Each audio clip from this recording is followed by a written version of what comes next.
Who's your goalie tonight? Urs. Any other lineup changes for the other night? Yorkie comes back in. That's it. Decision to send Andre down to Lehigh, was that just to make sure he keeps playing through the holiday break? No, it's a no-brainer. It's gotten too rich for him. Part of the easy part of the process. He gets a little bit up here, plays really well, starts falling off. We are not going to keep putting a kid into a spot where we're hurting him with some struggles on there. He struggled against LA. Hell of a spot I put him in against a pretty good team, a really good team. But this is part of the process. So this isn't. You guys tend to read into. I'm going to tell you all right now. It's not that complicated in our decision making. This is the right thing to do for him. There's no secret stuff going on to get him through Christmas break. He needs to go down and play because there's been some struggles in his game. I'll tell you one thing. He made some good outlet passes against LA. It's one of his strengths. But as far as defending and some of the other things that comes in his game, he needs to go back down and play, and we'll see where we go. John, it's the first game of the Blue Jackets against Philadelphia since the passing of Johnny Gaudreau. Just what kind of an impact of Guy being with you guys? Just how good of people have they been, and how important will tonight be? I assume they're probably going to do something pregame to honor them. I believe they are. I don't have all the information. I'm going to see Guy and his family before the game. We've stayed in touch. He's been great for the team. They've done a little traveling. You see, they've been out in Calgary. It's been a lot. Holidays. It's hard, I'm sure, for the family. We're gonna try to make them as comfortable as possible when they come here tonight, and obviously a circumstance that's a hell of a lot bigger than a damn hockey game. So I haven't seen him in a little bit. He's been bouncing around. We've communicated. I'm anxious to see him tonight and his family. John, going back to Andre for a second. You mentioned earlier this week about you were asked about Mishkov, about when you scratched him for the 2 games, and you said that I was expecting him to respond well. He did.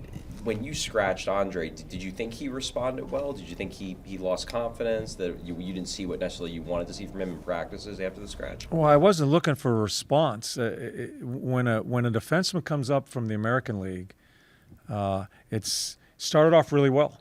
But when you watch and the adrenaline wears off and things start getting caught up, all the conversations were with Emil is what is best for him.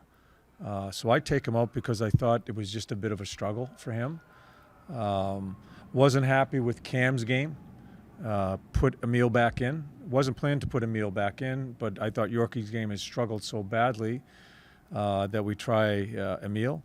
And again, you can still, the strength of his game is going to be outlet passes. I thought he made some of those, but it was a major struggle defensively.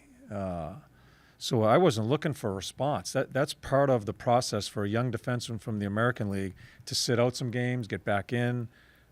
If he played well, he probably wouldn't have been sent down. But we've had these conversations now for a couple of weeks on Emil, what's best for him. So this is, to me, it may not be the right word to use, it's an easy decision because it's what's best for him to help him develop. And we're still in that part of our phase as a hockey club is to try to help these guys develop. And this is the right thing to do. And for me to look for a response, that's not it. I'm looking for a response tonight from Yorkie. You're goddamn right I am. Because he has been in neutral long enough. Because I've watched Yorkie play at a whole different level from his first year to the level he's gotten to, and I've talked to you about that. But where his game's at now, it's unacceptable. So I am certainly looking for a response out of him. I was going to ask, does Cam remind you a little bit of when you first met him in terms of just not complacent, but maybe you want to see him more make a difference? Yeah, I want to see. The thing is, he's got himself in a jackpot with me because I've seen him play at a level.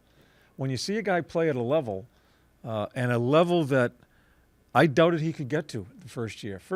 We sent him down. I said, what the hell is that? Because I heard so much about him. I didn't see any of that. But as I watched him grow, and and him blocking shots and just the willingness that he had as a player, the puck handling. Probably one of our better defenders. You just watch him grow. I do and always will have a ton of respect for him, how he's grown. But that's the jam he's in right now. You can't stop, and you're not going to be allowed to go backwards. So he's a neutral.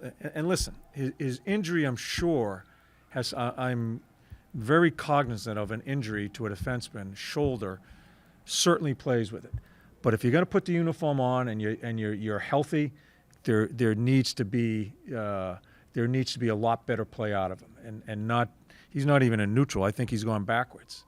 So he's too important a guy for this organization. And maybe this might be a little too far down the road, but coming out of the holiday break, you guys are going to go on the road. Does this give Too you, far down the road? I would say, I'll let you finish the question. I don't mean okay. I was saying, with Emil going back, you've gotten a look at Yenning the last couple of years. You've had Helge Grands up here. Does it give you an opportunity, if you wanted to carry 8D, to bring another young guy up to continue to process and see what they look like? Yeah, but it's probably going to be, I'll tell you this, it's probably going to be a forward coming with us. We don't have any extra forwards. I'm not going to go out west without another forward. Because Nick's still banged up, and so it's probably not going to be a D. We have 7D with EJ. It's probably going to be a forward, so I'll give you that. John, just how badly do you think you guys need this game tonight? I know you said the 4 games leading into the holiday break, and you missed out on 2. Yeah. Yeah, you know what tonight's game is, and we just met and showed tape. It's a 7-3 game. That's not a 7-3 game, and that's what I'm trying to get across to our guys, because I know they were dejected after the game. I walked through that room, and it's as solemn as I've seen our room in quite a while.